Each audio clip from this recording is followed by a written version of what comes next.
yeah, today I want to kind of wrap up some of the various threads we've been looking at related to birational geometry, and then when we come back, I think I want to start off with talking about what BCHM actually says, as I think that's like key to doing birational geometry in the 21st century is kind of knowing what is actually known about the MMP. But today I want to talk about some topics related to Cox rings. So first off, so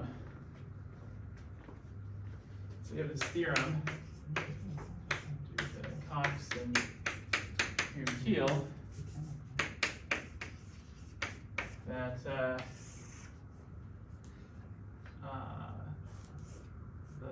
Cox ring of X, where X is some, like let's say X is like a Q factorial quasi-projective variety, although it can be more general than that. In fact, yeah, I think this holds pretty generally actually, as long as the Cox ring itself is finitely generated.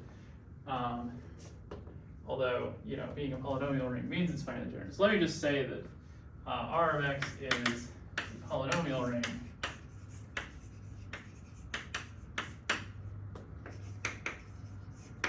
if and only if X is a toric variety.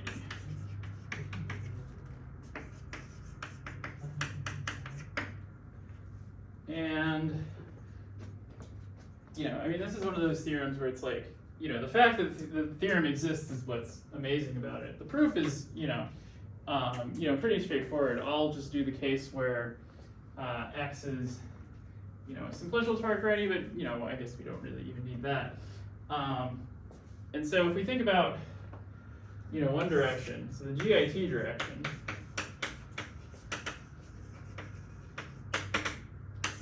so what is the idea here? Well, the idea is that you start with the Cox ring being a polynomial ring. So you have Rx equals K adjoint some variables. And then the idea is the way that you recover the variety from the Cox ring.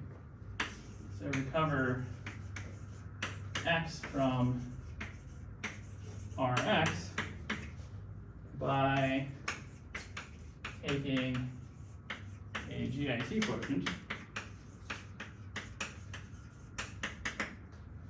And so what's the idea here? Well, the torus that you act by, so that gets given, so that's given as a subtorus of this via, via the grading you have on this ring.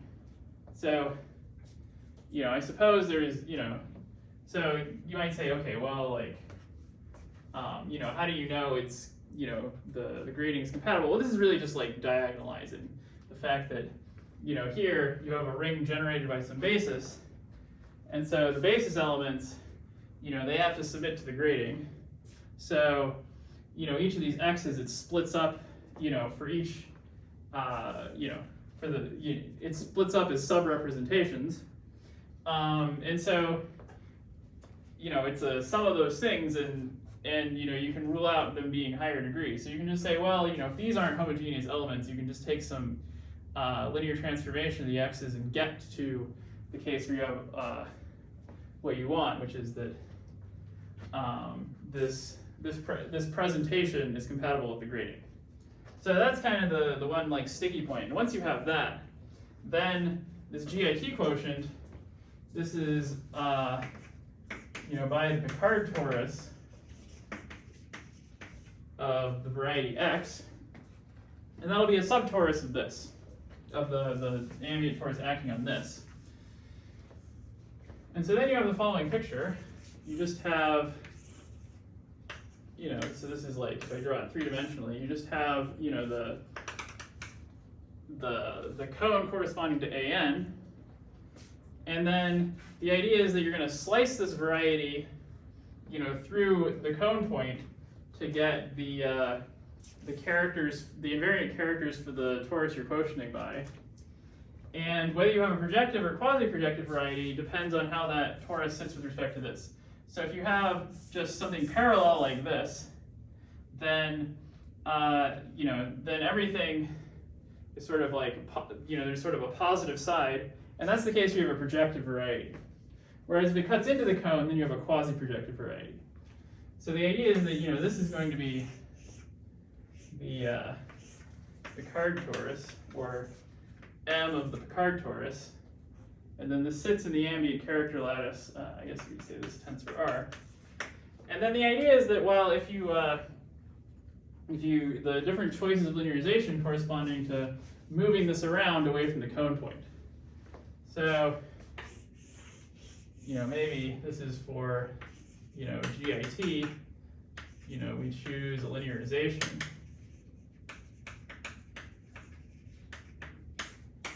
And then that corresponds to either shifting the cone or shifting the plane you're cutting by. It's one perspective rather than another. And I think both perspectives are kind of useful. I think shifting the cone is sort of more morally correct, but shifting the plane is like easier for me to visualize, so that's the one I think of. And then what you get is the invariant characters and a polytope inside them. In this case, it's going to be a three-sided polytope. And this will be polytope for X. And then, it's given by this polytope, and you just take the,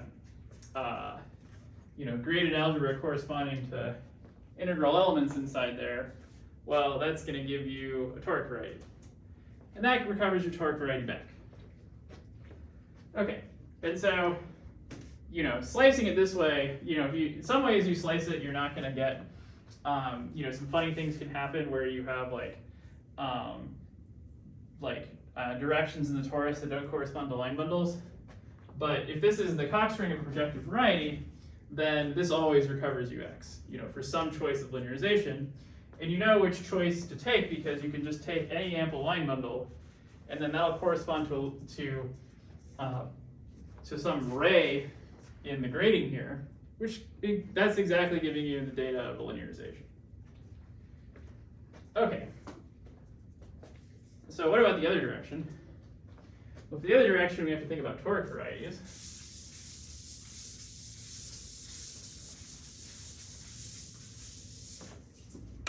So other direction.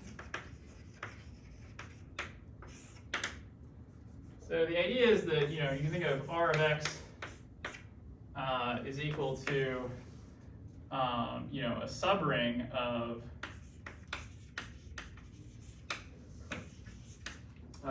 K, the rational functions on X adjoin T1 up through Tn plus or minus, and then these correspond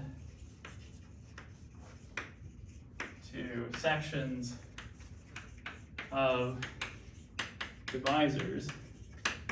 So in particular, we have to make a choice of D1 through Dn generating Picard group.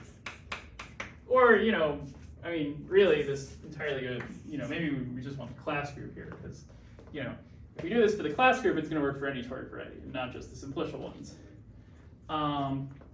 So the choice of the D1 through Dn generating the class group. And the idea is that, F T1 plus T1 to the N1 up through, let's do M1 up through Mn. This is in the ring if and only if F vanishes. So F has poles of order at most Ni along Di, M, and no other. Okay, and so this is just, how you actually define a Cox ring. And of course, this is like one of these clunky things where you have, you don't have a real definition of the Cox ring. You just have the Cox ring definition based on a choice of basis for the Picard group. So that's a little bit clunky, but unfortunately this is just the way you have to do it. And you can confirm that if you choose two different bases, then you will still get, even if you choose two different bases, you'll still get isomorphic graded rings. So there's no real like cost to doing this. It's just, you have this annoying business of, are these things like the same or are they isomorphic? And it's always an annoying thing to worry about. But for a toric variety,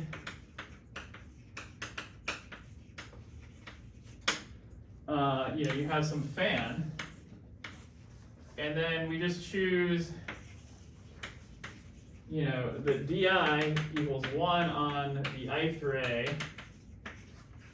and 0 on other rays. And then it's pretty straightforward from facts about toric varieties from here, because what you can say is okay, well, any effective divisor on a toric variety is going to be equivalent to a torus invariant one, which just means that's just an assignment of integers to all these rays. And moreover, the sections, if you take a vector space of sections of some divisor, then it's generated by monomials in these rays. So you can just say, well, it's some combination of ways of decorating this fan. But then that just says, oh, well, the subring we're getting here is just going to be, so the idea is going to be, if I take f equals 1, and then and then I take, I guess, so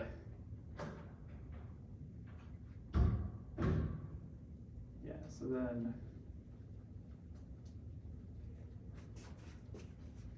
right, and then I just take T1 up to Tn.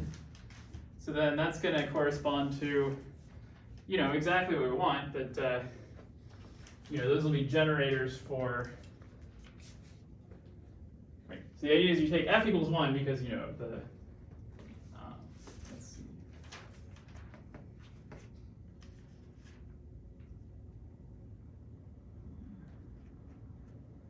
Is that what I want though? I don't think I want f equals 1. But the idea is that, there's a unique section in this ring corresponding to this guy. And then there's another section, there's one corresponding to each di. And then when you multiply them, you take a monomial in them to get the unique torus invariant section with all these numbers here. Okay, so let's see. So this seems a little bit funny to me to begin with because we're taking a subring of the rational functions on here, but it seems like I don't have any rational functions actually showing up, which is a little odd. So maybe, let's see.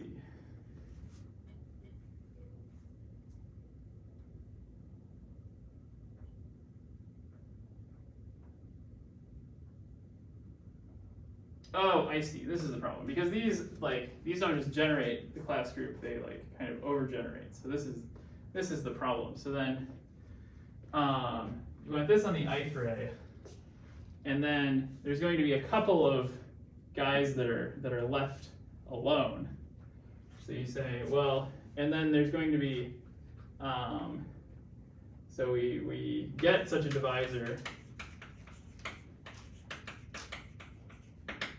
for I equals 1 through, let's just call this rho the rank of the Picard group. And then the idea is that the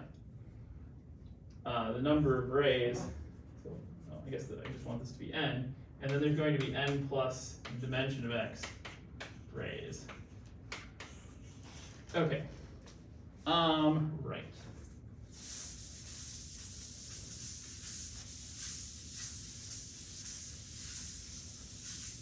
Anyway, so the idea here is that for each ray that you're going to have an element of this ring, just because each one corresponds to an effective divisor. And then you know that you can get every divisor this way because every torus invariant divisor, the sections break apart they decompose into characters corresponding exactly to ways of decorating this diagram, and there's no relations on it. So you can see that, we get a generator for each ray with no relations.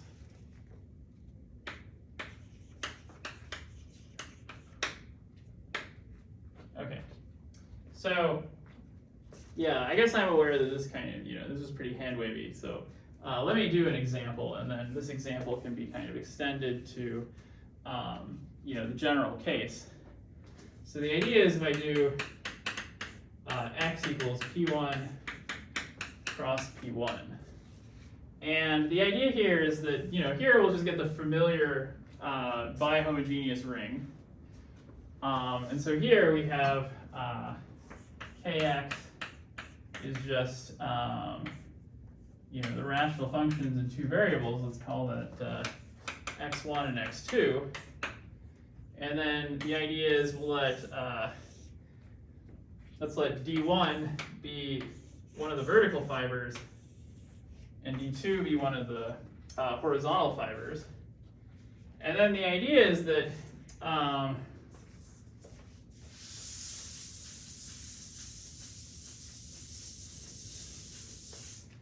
so I have my generators in this case.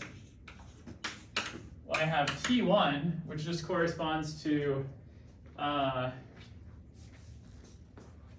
see, maybe I want to have T1 inverse, is that what I want?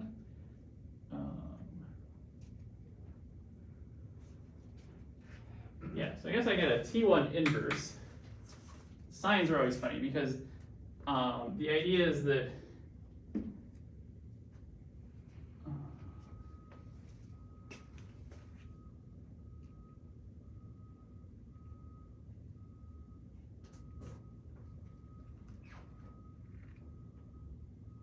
oh no, I want a T1. Where, hang on.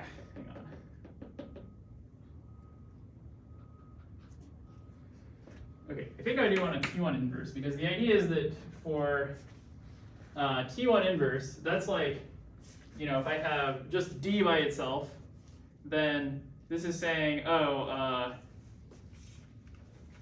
but that's not a rational function. So I guess I do want T1.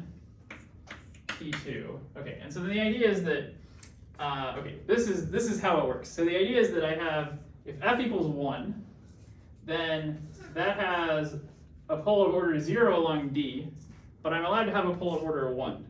So the discrepancy between those gives me the divisor, which is just D1.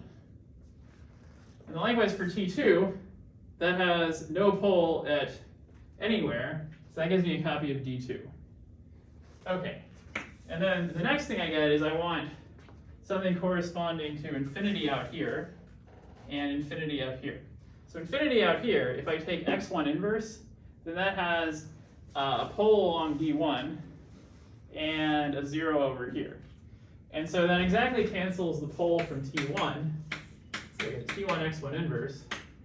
And then the same argument, I get T2 x2 inverse. Okay, so it's a little, the thing that's tricky about it is you have to kind of it's hard to keep track of what's positive and what's negative, because the idea is that, you want to think of rational functions as something you multiply the divisor by to try to get something effective. And so the idea is to say, well, as long as the rational function's poles aren't worse than the divisors, then I can multiply that and get something nice.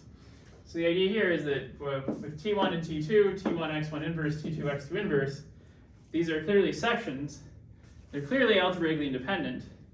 And then this fact that this is a toric variety, that everything breaks down, every section of any line bundle on here, you can decompose it into a linear combinations of things supported on the boundary here, tells us that these actually generate.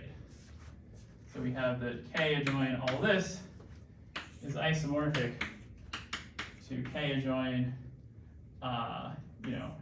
x wide AB, or whatever 4 variables you like, but the idea is that this is bihomogeneous, that these have 1 degree, these have the other.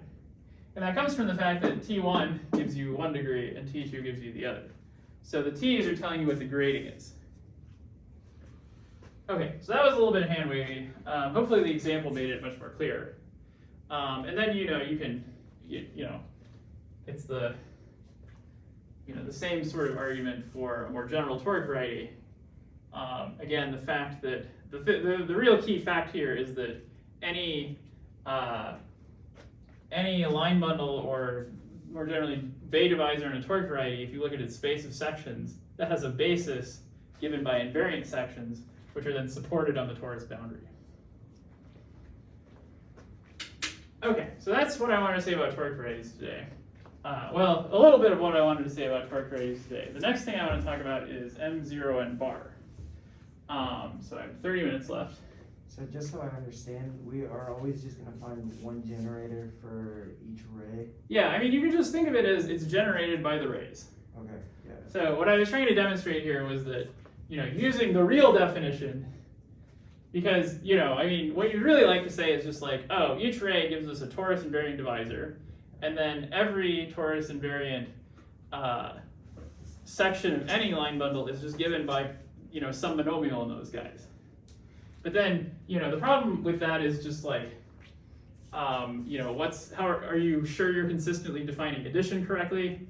Well, you can just say, well, addition is whatever I think it is, but because there's no relations, but, more generally, you should use this kind of procedure.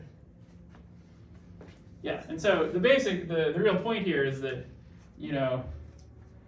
for some of your rays, you're just going to get T1, T2, etc. if you choose your basis to be from the rays. And then for other ones, you're just going to say, well, this has class equal to, there's some rational function that expresses this ray as equivalent to some of the other rays. That goes, then the ones it's equivalent to, that goes into the T part.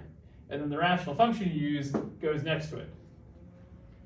And then the point is that I suppose this does require like a little bit of work to show that the rational functions you get here, along with these guys, you get something algebraically independent. But that's it's pretty exercise, I suppose.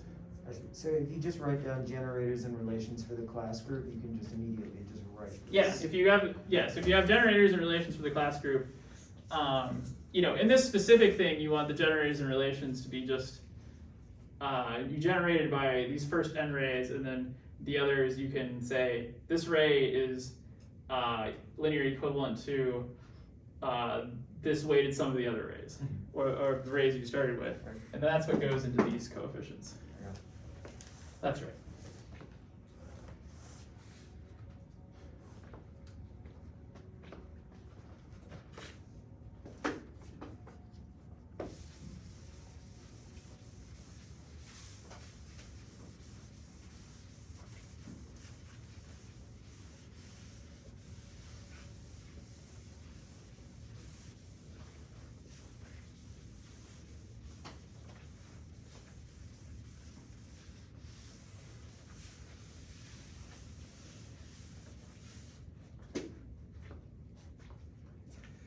Okay, so the next thing I want to talk about is M0 bar, to kind of switch gears entirely. And so this is the moduli space of stable curves, genus 0 with n marked points.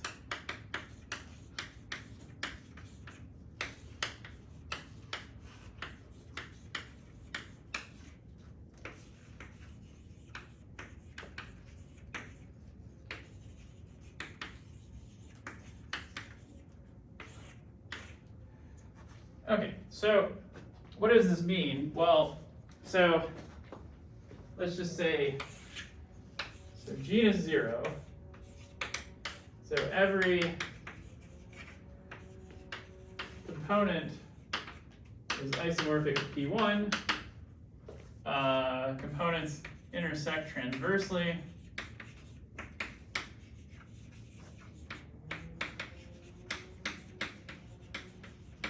That is, there's no like, they don't like, you don't have like tangency conditions or anything like that. And finally, the dual graph is a tree, so no cycles in the dual graph. And then stable tells you that each component has at least 3 special points. Okay, so by special points I mean either the marked points, so marked / singular. Either the marked points or the singular points. Oh, and I guess I should say that the singular points aren't marked.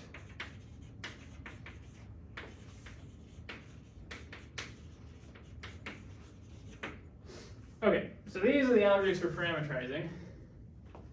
And so let me just say briefly that, so you could just have P1 with a bunch of points on it. That's kind of the generic component of this thing. But this also has a boundary, that's what the bar means. And the boundary is where the P1 breaks apart into pieces, and you have to mark the appropriate number of points on each curve. So, let me just start off as a warm-up with M03 bar. So this is just a point. And the reason for this is that if you use like Mobius transformations, you can send any 3 points using PGL2. So it sends, alpha, beta, gamma in P1 to 0, 1, and infinity. Or any 3 points that you like, but these are kind of the standard choice. We've decided that 0, 1, and infinity are kind of the standard choice of 3 points on P1, but of course you could pick otherwise. Okay, so then for the next one, you have M04 bar. And the idea here is you say, okay, well I could just send these are 4 ordered mark points. So the labelings, this is labeled 1, 2, and 3.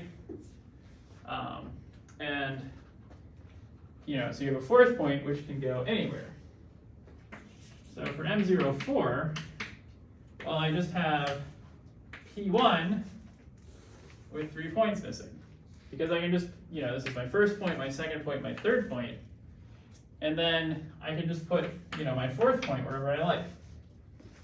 Okay, but for M04 bar, I have to compactify. And so then the rule is, as 4 approaches 1, I guess that I should have said the marked points are distinct, but, well, I won't write that on the board, but that has to be true as well. So the idea is if I want to compactify this, I take the limit as this 4th point hits 1, 2, or 3. And then what happens, depends on which one is hitting. So if I hit the first point, the 2 and 3 have just been on the same component the whole time, and they should stay on the same component because nothing crazy is happening near then. And then I get that 1 and 4 go off on their own component. And then I have 2 and 3 here. And then the place where this intersects is where the old point 1 was. Okay, so that's what goes over here. And then it's similar for the other two, it's just which point gets assigned to 4. I guess I should say that, well, I don't have to say this is where the point 1 was because all of these points are the same. And that comes from the fact that if I just remove 2 points from P1, that's a torus, and so it has a group action, mixing everything up. So here I have 2, 4, 1, and 3. And here I have 3, 4, 1, and 2. And it doesn't really matter which side of, this side versus that side is not really real because, over the complex numbers, this is like a P1, it's a sphere, and so like removing 1 point doesn't disconnect it. Okay, so that's our example, and then the next thing I want to add to this is that the relationship between the different versions of this moduli space, right, M0n and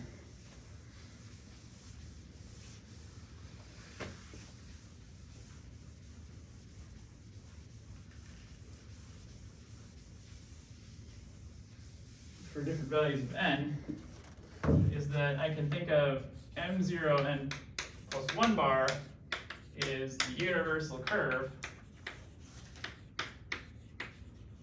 over m0 n bar.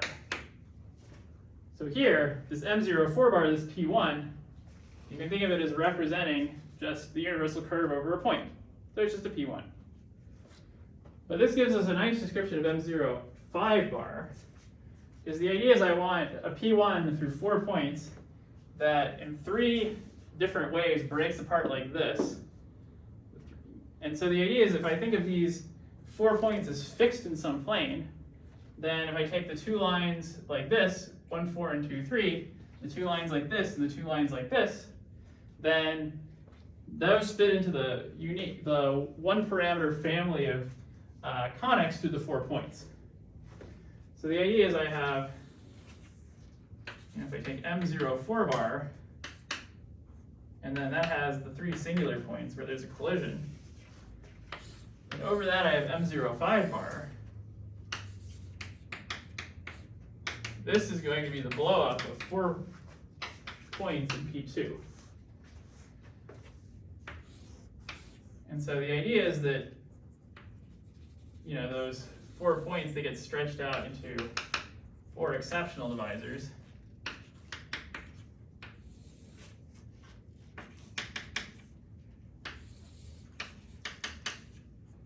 Then we have over here 1, 2, 3, 4. And then what is the other one? The other one is 1, 3, 2, 4. So I have 1, 3, 2, 4. Oh, and these are supposed to intersect somewhere, so I guess they will intersect here. There we go. You can see these sections tell you where the marker points go. So this, crash course in moduli of endpoints on P1. Okay, so there's a nice description of this. Do I think to Kapranov, which is just, you can construct m0 n bar by repeatedly blowing up projective space. So, Kapranov description.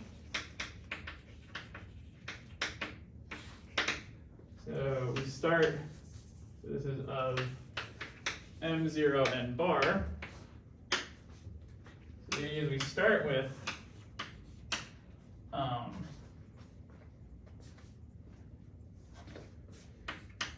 so Pn minus 3, and then we choose n minus 1 point, so generally. Okay, but the idea here is that there's n minus 2 coordinate points in here, and it's kind of hard to get the numbers right because you have an annoying minus 3 there. But the idea is like if n was 5, this would be P2, and then you have the 3 coordinate points. And if you blow up those or any linear spaces determined by those points, then that's just a toric blow up. But then you have one more point. So this is close to being a toric variety, but not quite. So the idea is you have like this one extra point.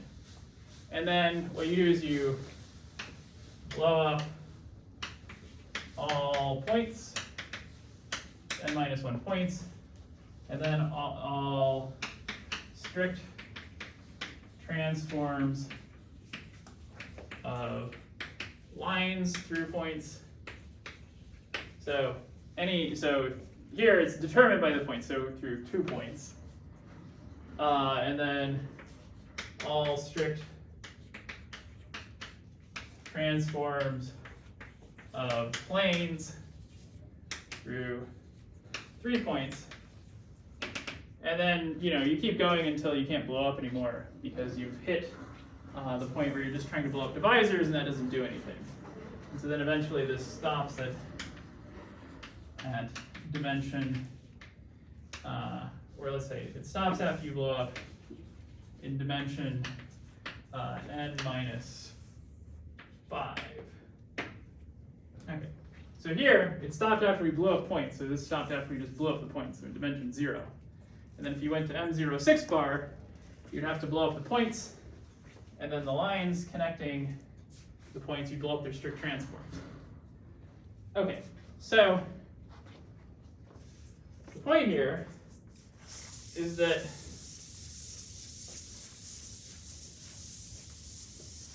M0n bar is very close to being a toric variety, but it's not quite one.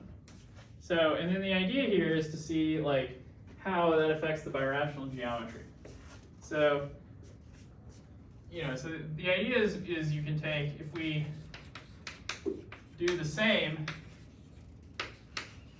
for n minus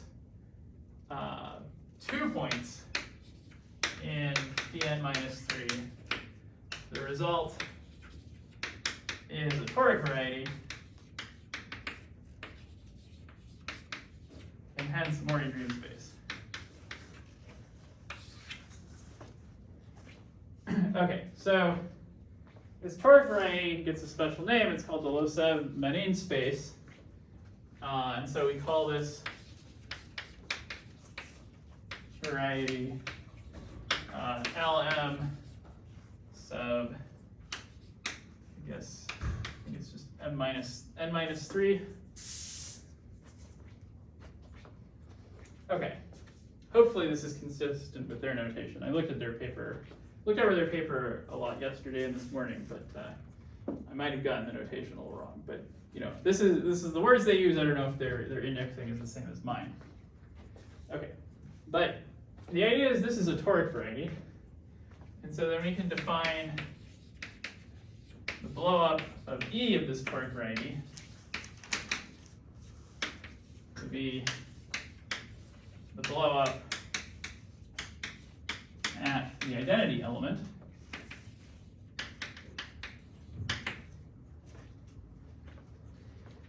And then M0n is pretty close to this. So then what you have is you have M0n bar, and then you have a map, and maybe it's not defined everywhere because you do these blowups in different orders and some stuff happens, but this is at least a birational contraction.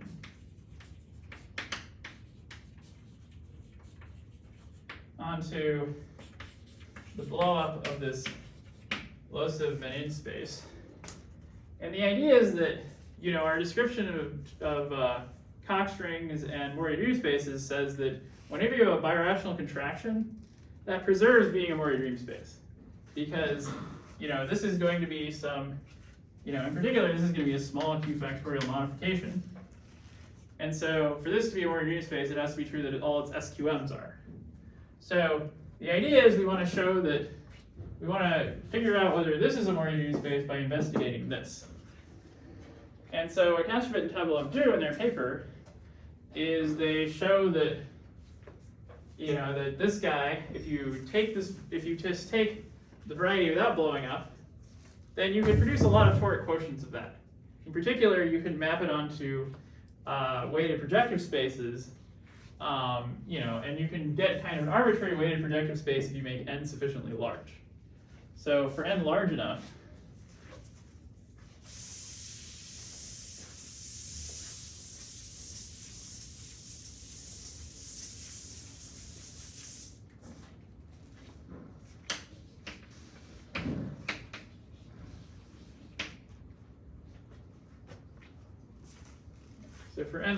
we can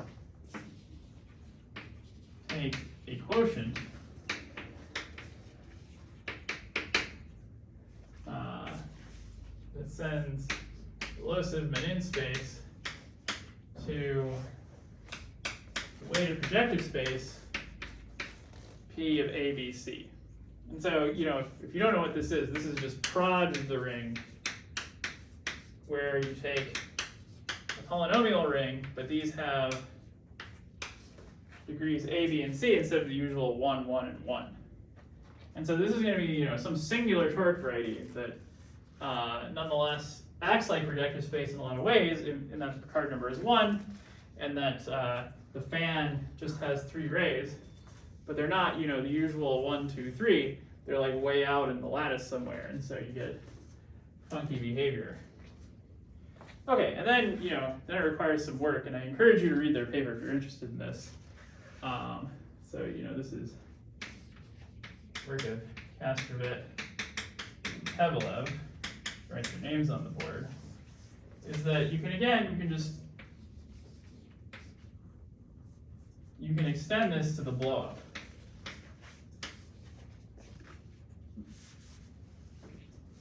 And yeah, I mean, maybe this is, not quite defined everywhere, but it's the same kind of business as what's going on here, except the dimension is lower, where you can embed the Cox ring of this in this by just pulling back.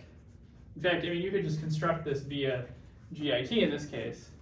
It's a little bit trickier here once you blow up, but it's the same kind of idea. And so they do a proof by induction that, as you kind of collapse by one torus at a time, that eventually, that it's sort of staying consistent with this blow up at that one point, kind of in the middle of the toric variety. And so what they show is that if the blow up of this weighted projective space is not a Morgan-Green space, neither is M0 n bar. Okay, and so n is like, in their paper, it's n is equal to a plus b plus c plus 8. And the idea is that you're just, you have like a whole bunch of arrays of this toric variety, and then you're just sort of, you pick 3 of them to kind of persist, and then you identify the rest of them with one, any one or the other, and so then the number you identify with each one is going to give you, these weights here, plus, maybe plus 1 or 2. So that's where the plus 8 comes from, is that, you need a few extra for bookkeeping. And then they use an older result. I mean, I guess I think it's from the 90s, but this really neat result of Goto, Nishida, and Watanabe.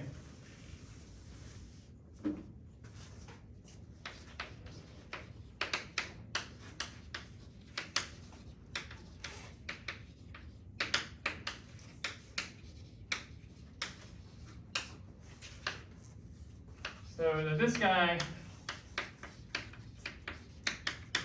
is not a Morgan-Dream space if, so we need m greater than 4, 3 doesn't divide m, and a, b, and c are all defined in terms of m. So let's see, I wrote these down because otherwise I'm going to forget them. So you take 7m minus 3, 5m squared minus 2m, and 8m minus 3. So for m equals 4, what you're getting is 25, 72, and 29. So over here, if you add all that up, if you plug those in here, you get 133, I think.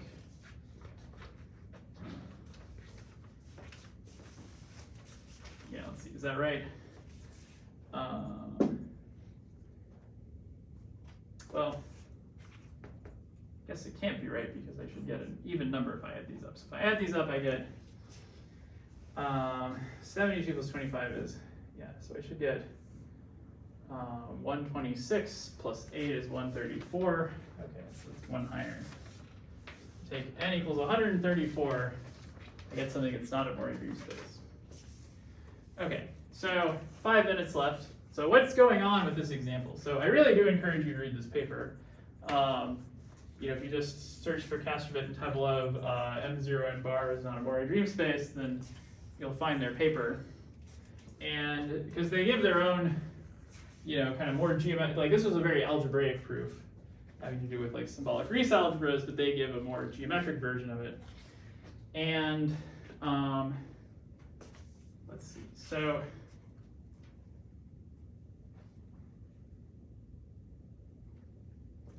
so just briefly what's going on here is that the conditions on these are enough to make it so that the following curve, if I take y cubed equals z to the m, x to the m, well, for one thing, I need this to be like an actual element of the Cox ring, so this has to have this has to be a homogeneous form, but in fact it is. And then this guy is a negative curve. And then what they end up showing is that you can contract this in any positive characteristic, but the fact that the number of kind of elements you need to contract it goes up and up and up as the characteristic goes up shows that you can't do it in characteristic 0. Okay, so one thing I find really interesting about this that I haven't actually seen written down is that you can probably avoid all of that like difficult arguing like once you have this curve. Because in fact this negative curve, it doesn't have any so it has singularities at the boundary, but it doesn't have any singularity at the point you blew up. So then the idea should be, well, if I move this point, then I should still get the same variety. They should be isomorphic because it's a toric variety. But if I move this point around, then that should be changing what the blow-up looks like. In the sense of, if I want to try and contract this curve, I should be comparing the hypersurfaces I get by just restricting, other hypersurfaces in the toric variety of this curve versus this point. So the idea is that if the difference between some multiple of this point and some hypersurface away from the point, if that's a torsion class, then I should be able to contract the curve. But then the idea should be like, well, I can just move the point around, and so I can say, well, let's just avoid that being on a torsion class, and that should be easy to do because there's uncountably many points along here. So that's kind of maybe. If you kind of hammer out the details, that's like maybe a slicker argument for proving this, and maybe you can leverage that for other versions of showing that this is not a Moirier-Green space. So that's just something I've thought about a little bit, never really produced anything like notable with it, so I never it's not written down anywhere. But I just kind of thought that was like a neat little argument. They do something different, of course. So the other thing is that I've thought about these a lot also because it would be really nice to show it's not a Moirier-Green space because you lack a negative curve. So what would be great is if you could show, the effective cone of this thing always looks like the following, and maybe this ray is filled in and maybe it's not. But I don't think we know of any example where this ray has an irrational slope. But I don't think we know of any reason why it can't be why the slope can't be irrational. And this is something that I think the more general question of is there a variety where the effective cone is finitely generated, but the slope of the rays aren't rational with respect to the Picard group. So Rob Lazarsfeld asked me that a while ago, and I never gave him an answer because I never figured it out. But I figure someone should think about this because it would be nice to know, and especially if one comes up with a counterexample, I think people would be pretty excited about that. By counterexample, I mean like an example where the slope isn't rational. Okay, so that's enough for today. See you all on Monday.